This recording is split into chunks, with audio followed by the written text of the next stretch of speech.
Hey friends, how's it going? It is the 9th of May. It's about 6:30 on the East Coast, and I got a short podcast for you about Marina Abramovic.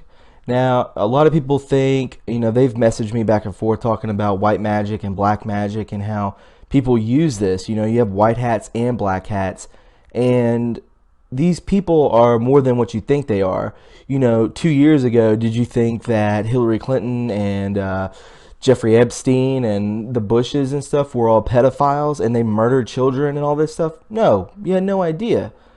And you think, why do they do that? Why do they do this spirit cooking? Why do they do seances and all these rituals and, sacrifices? Why are they doing this stuff? Because they get something off of it. They get something from it. They don't do it just to do it, obviously, because it would be pointless. They're really going to these extents of murder because they get something from it. There's an esoteric world, a spiritual world. This isn't a religious battle. This isn't a religious awakening. It is a spiritual awakening. Okay? So I wanted to bring forth why these people go to Marina Abramovic. Why do they do that? Is she who she says she is? Is she this woman who looks like she's 45 but she's actually in her mid 70s? Why is she going on TED Talks and acting like a normal person, just a little creepy, just an artist? That's not who this woman is. And I found an amazing thread on Twitter that I think will open your eyes a little more to the esoteric and also to why I bring up white magic and black magic and, why these people practice this stuff and why they go to her. So if you're new to this channel, please click the blue bell to get notifications because I have been shadow banned. A lot of people aren't getting notifications. A lot of people don't even know when I post, or they don't even see their comments when they post them trying to message me and, converse with me. So, yeah, if you could be so kind as to do that, just to click that blue bell so you get, a notification when I do post. So anyways, let's get into this Marina Abramovic thread. I think you'll find it quite interesting. This is true reporting. So it says here, number one, you all seem a bit lost on Marina Abramovic. I thought after Pizzagate broke out, you all knew about her and her background already, but it doesn't seem the case. So here's my thread about her. So this is March 10th from Q. It says, the spirit cooking discovery is bigger than you know. Follow Maria. There's a reason the word conspiracy was pushed. Their weapon against the awakening. So it says, Marina Abramovic, Serbian Cyrillic, born November 30th, 1946. So she's 71 years old. And it says her work explores the relationship between performer and audience, the limits of the body, and the possibilities of the mind. The possibilities of the mind. Just keep that in mind, okay? Literally. Active for over 4 decades, Abramovic has been described as the grandmother of performance art. She pioneered a new notion of identity by bringing in participation of observers, focusing on confronting pain, blood, and physical limits of the body. So why would she do that? Why would she want to push that, So number 2, her parents were national heroes and were given positions in the post-war Yugoslav government. On her own words, her family had been red bourgeoisie. So we'll click here. What does red bourgeoisie mean in Urban Dictionary? Political leaders who earn money off revolution and gown like commies, but that actually just plotting on how to press the absolute most cents, as in currency, cents from a usually establishing nation. Communism is a great income opportunity. So new class.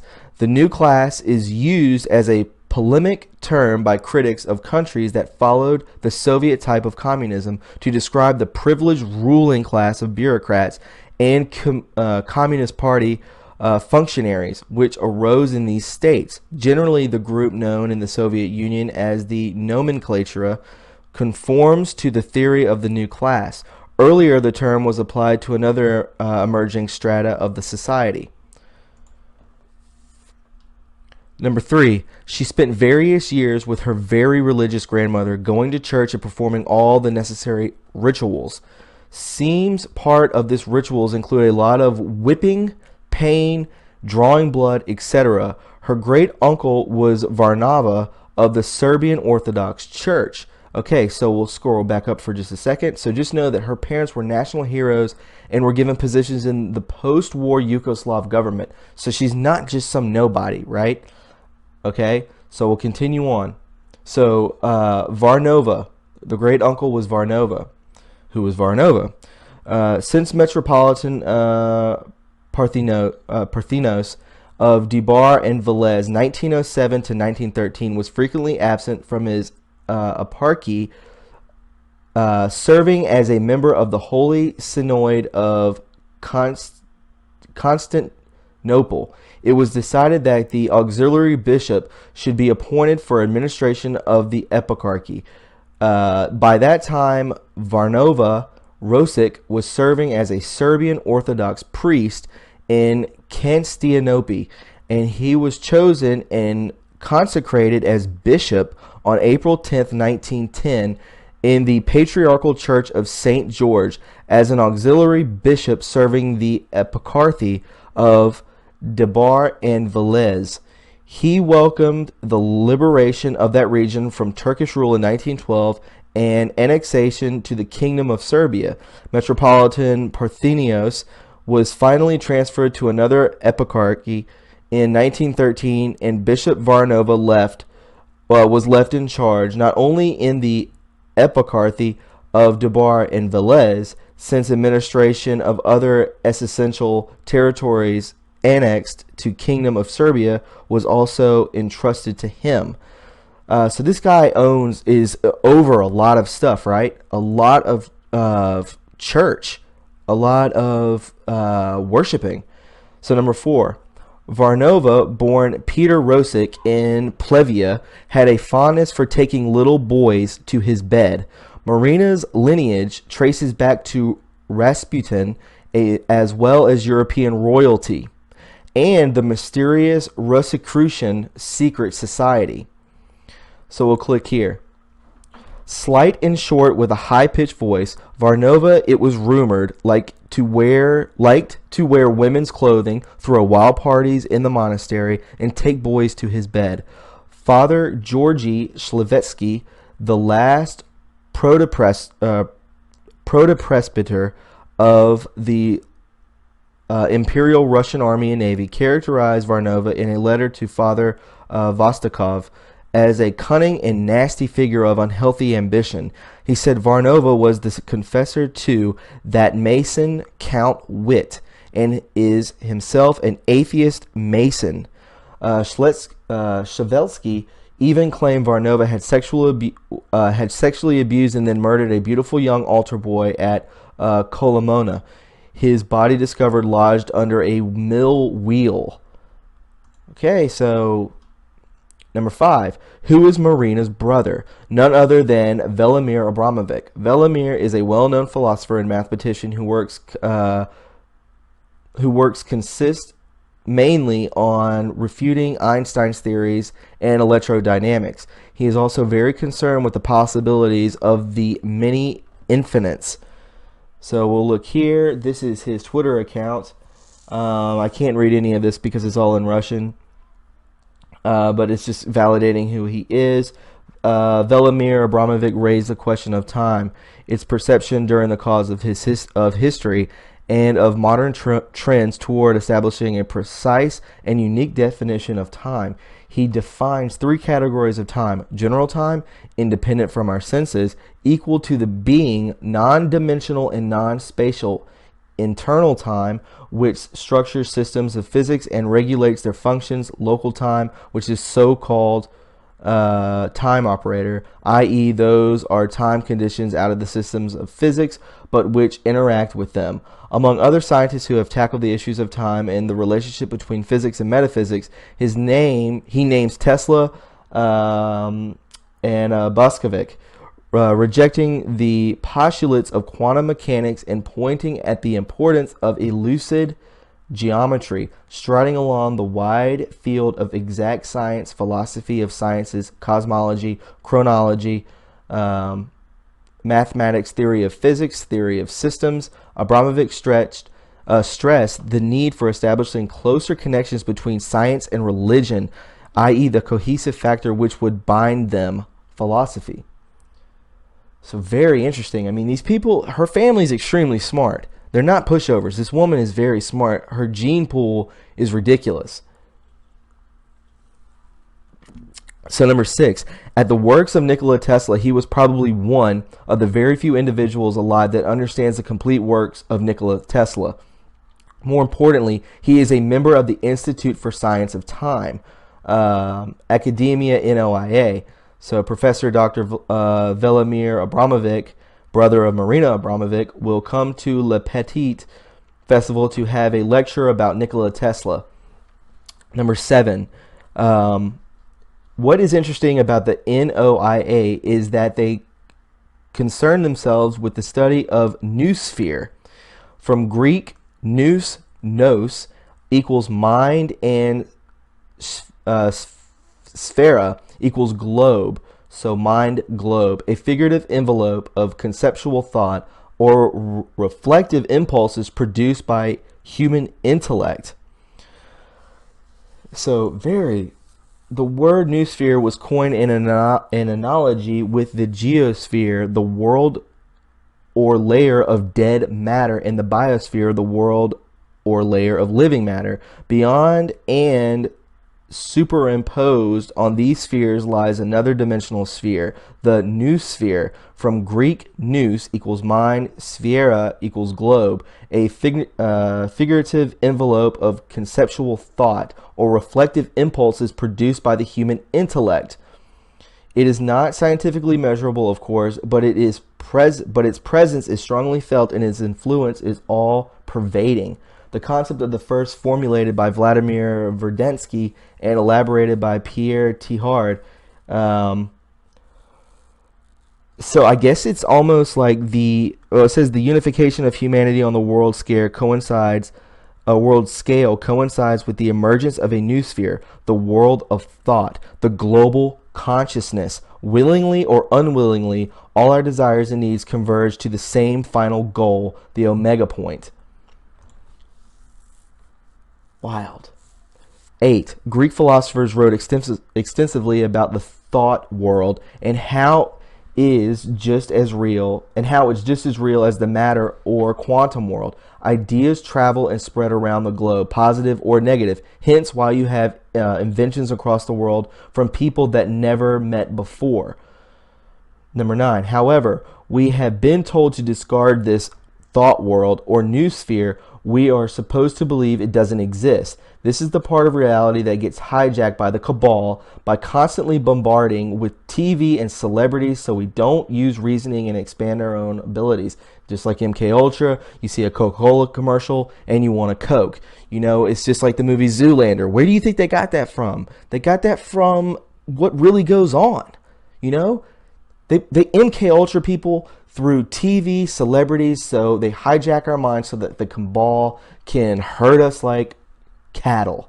Number 10, when QAnon tells us to pray, it doesn't necessarily mean in the religious sense, although those of you who are, feel free to do so. It is more to do with directing our thoughts and efforts to a greater cause. Hence, it's a intuition that we can almost manifest our realities, you know? Number 11, in a quantum experiment, the outcome will vary depending on whether it's being observed or not. In the matter real world, the counterpart is that actions are affected by thought. Hence, our prey can mean the 1 millimeter that deflects a bullet from a target. Number 12, so they're saying that they can actually manipulate reality. Number 12, as far-fetched as the above seems, there are a handful of labs around the world dedicated to investigating the effects the mind has on everyday actions, objects, events. A quick search of noosphere brings up a few of them. So we'll click here, and it says engineering school. Engineering school is a center for research and engineering activities, powerful catalyst of disruptive innovations in science-based business, synergistic blend of experts, students, and enthusiasts.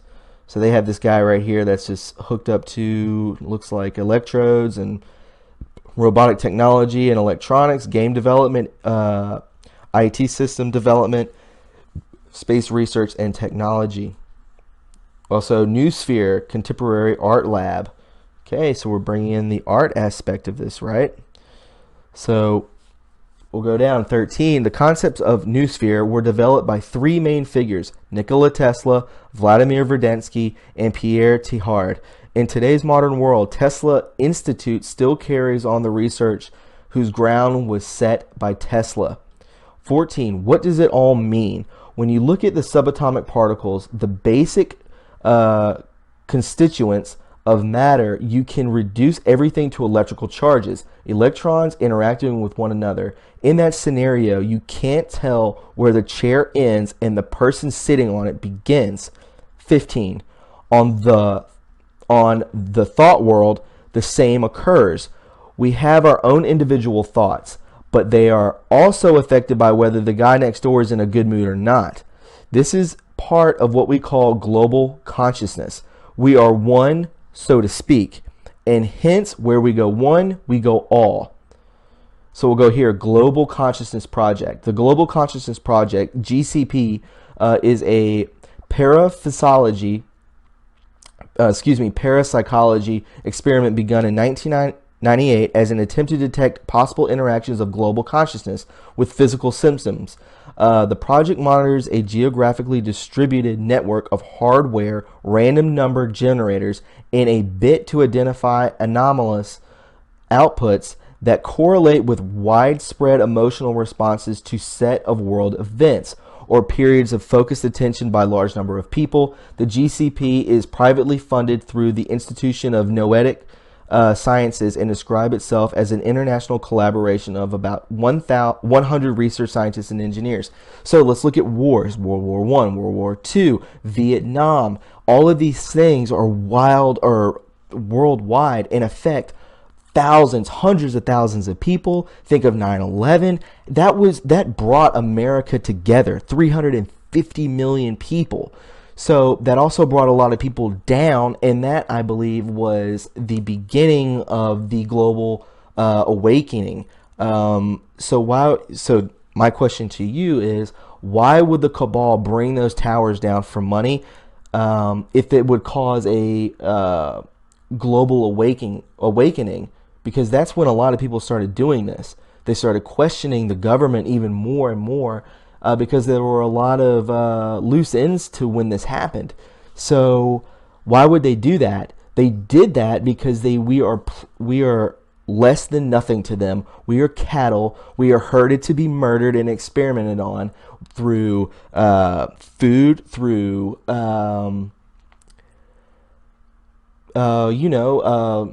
chemtrails and whatever else. We are nothing to them but cattle. They thought we would never awaken. So, this is what they were trying to do. It's very interesting. Number 16. Those of you interested in the subject, I recommend you some research on Institute of Noetic Sciences. I came across this one years ago on my endless quest for truth. It was co-founded in 1973 by former astronaut Edgar Mitchell, not some hippie in his basement. So, conscious aging workshops. Personal enrichment, deepening your felicitation skills. So it's just basically like altering, if you think positive, then you'll feel better. You focus completely on negativity and, you hate your neighbor and blah, blah, blah, blah, blah. You will feel that. You can push that onto people. 17, still sounds like crazy talk, right? What if I told you reality is chiral? Opposites, yin-yang, matter, antimatter, whatever you want to call it. There is something called the light spectrum and the visible light. We see up to certain wavelengths and others we don't see. 18, animals see different wavelengths than we do. Other creatures inhabit those spectrums that we don't see. The Greeks called them daemons, and the Muslims call them the jinn. This, in part, what Project Bluebeam was all about. So Project Bluebeam, the writer has a little exposition that anything of import will be accomplished by this gesture. The more fact that the data hero obtained by so-called abnormal means is probably sufficient to ensure its disregard. The Flying Roll, July 8th, 1947. 19. This is why Phil Schneider lost his life for. This is what he lost his life for. He tried and tried to warn us all.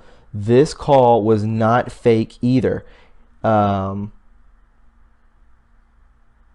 Yeah, Area 51, the frantic caller. I will post this in the link below because basically it's somebody warning it, and then you hear someone come on to the call, and they just end it.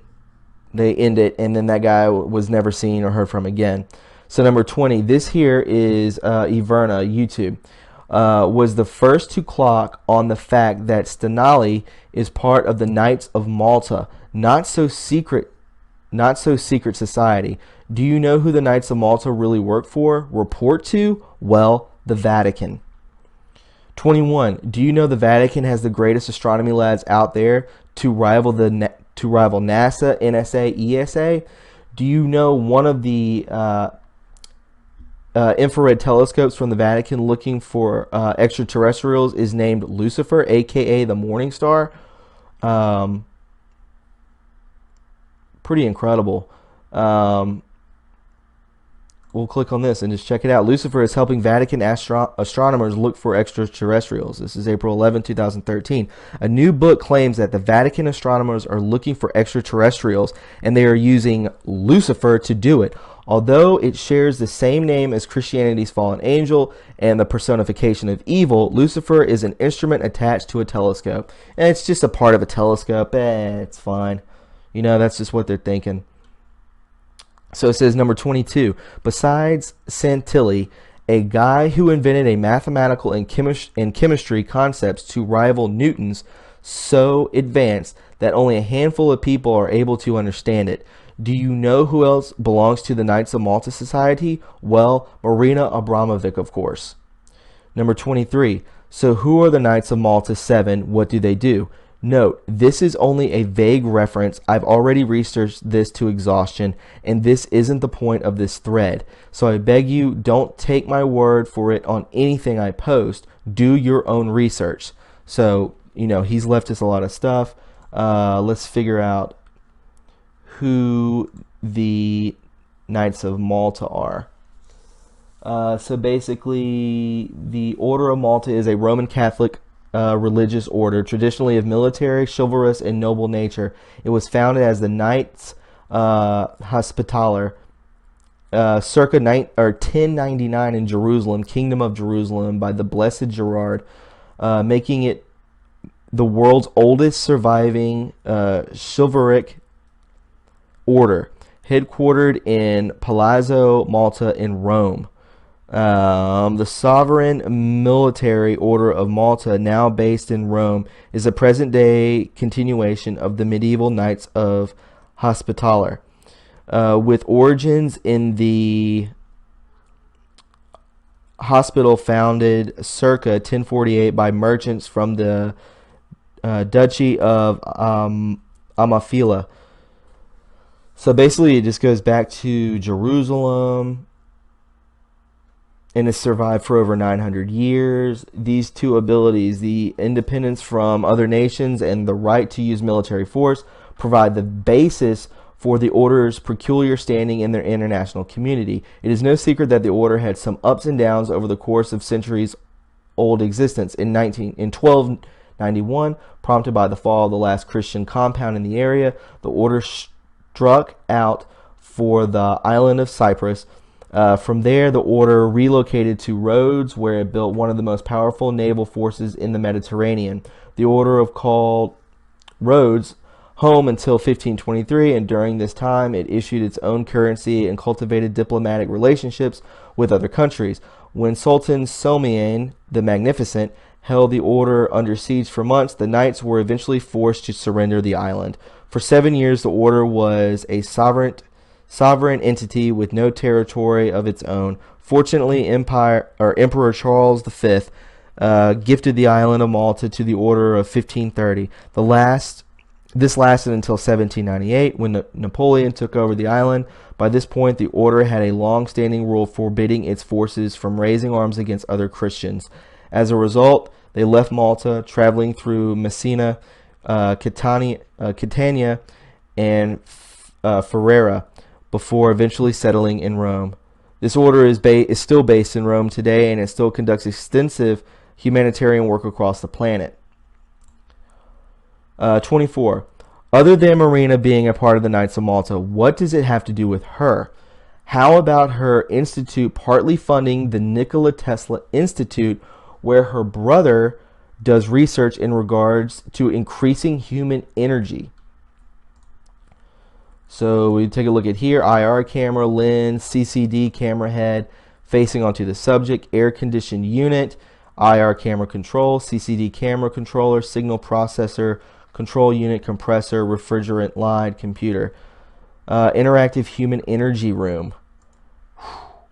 25. This energy has to do with those entities outside the visible spectrum. What if, as we know reality being chiral, some of these entities are good ones and some are bad ones? We feed on carbon. We aren't advanced enough as species. What if other entities feed on energy, right? 27. Before delving more into the crazies, let's get back onto Marina. A little recap on her performances. Rhythm 10, 1973. Playing Russian roulette with a knife. How is that art? All my drunk friends have done this at some point or another. How is this self-mutilation art? So it's just the performance. I turn on the first tape recorder. I take the first knife and stab in between my fingers on the left hand as fast as possible. Every time I cut myself, I change the knife.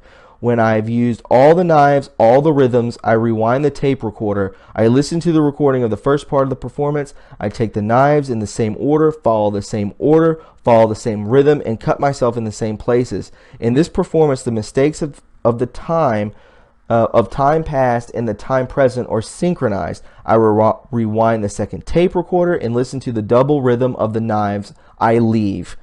Okay. 28. Energy of extreme bodily pain. Cut her nails, toenails, and hair. She threw the clippings into a flame, burning the communist five-pointed star. Can we all take a moment to note this is a satanic ritual? If you prefer voodoo rituals invoking dark entities.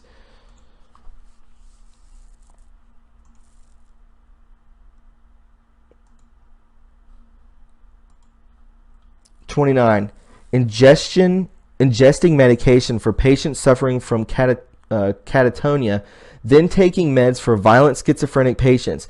Taking highly illegal, highly dangerous, and highly addictive drugs is fine if we label it art, but God forbid I smoke marijuana, a plant, in public. So, Rhythm 2, prompted by her loss of consciousness during Rhythm 5, Abramovic devised the two-part Rhythm 2 to incorporate a state of unconsciousness in the performance. She performed the work at the Gallery of Contemporary Art in Zagreb in 1974. In part 1, which had a duration of 50 minutes, she ingested a medication she described as giving to patients who suffer from catatonia to force them to change the positions of their bodies. The medication caused her muscles to contract violently, and she lost complete control over her body while remaining aware of what was going on. After a 10-minute break, she took a second medication given to schizophrenic patients with violent behavior disorder to calm them down. The performance ended after 5 hours when the medication wore off.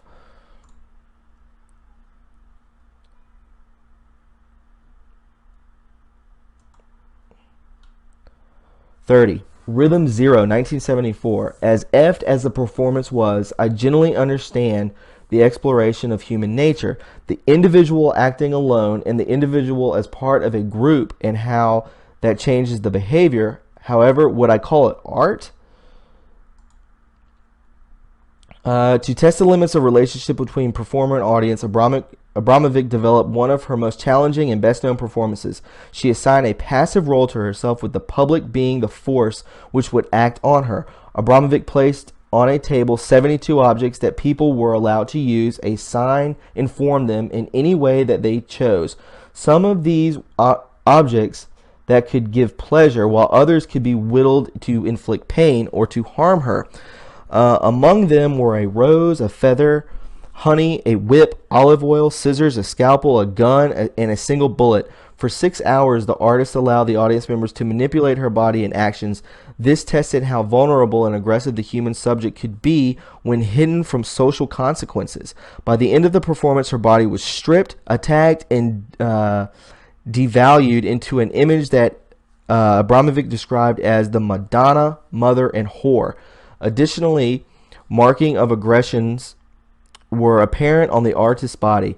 There were cuts on her neck made by audience members, and her clothes were cut off her body. In her works, Abramovic affirms her identity through the perspective of others, however, more importantly, by changing the roles of each player. The identity of nature and humanity at large is unraveled and showcased. By doing so, the individual experience morphs into a collective one and creates a powerful message. Abramovic's art also represents the objectification of the female body, as she remains motionless and allows the spectators to do as they please with her body, pushing the limits of what would consider acceptable. This type of representation also reflects key political issues such as BDSM, which complicates and questions the relationship between art versus sexual and public discourse. So, initially, members of the audience reacted with caution and modesty, but as time passed and the artist remained passive, people began to act more aggressively. As Abramovic described it later, what I learned was that if you leave it up to the audience, they can kill you. I felt really violated. They cut up my clothes, stuck rose thorns in my stomach. One person aimed the gun at my head and another took it away. It created an aggressive atmosphere. After exactly 6 hours as planned, I stood up and started walking towards the audience. Everyone ran away to escape an actual confrontation. Strange. And then you have that. That's normal. I'll probably get flagged. So yeah, so it's like, that's the end of it. But you can see that she's manipulating people's aggressiveness. She's that energy, good energy, bad energy, you know, is real, because if you walk into a church or into a just a really happy setting, you can feel the positivity around you. It's palpable. If you go into a room where two people have been arguing, you can also feel that negativity. That is also palpable. These people can manipulate this stuff. They really can. We can too, but the cabal, the elites, don't allow us to, because they never showed us. So we're clueless to it. So I'm ending it right there. I thought you would find that pretty interesting. A lot of people don't know much about her. We just know that she is a high priestess. How old she is, I don't know. She's probably 5,000 years old, right? You know, who knows how old she is? She's obviously a witch, and she comes from a hierarchy that she's at the top of. Okay? She's probably worth $1 billion. Okay? So she's extremely interesting. She's extremely detrimental to society. And I think she's taken a lot of people into her spell, you know, per se. So if you found this informative, please subscribe. And please give me a thumbs up if you enjoyed it. And anyways, guys, I will post a couple more videos today. I hope you enjoyed it, and I'll talk to you guys later. Be safe out there, okay? Talk to you later. Bye.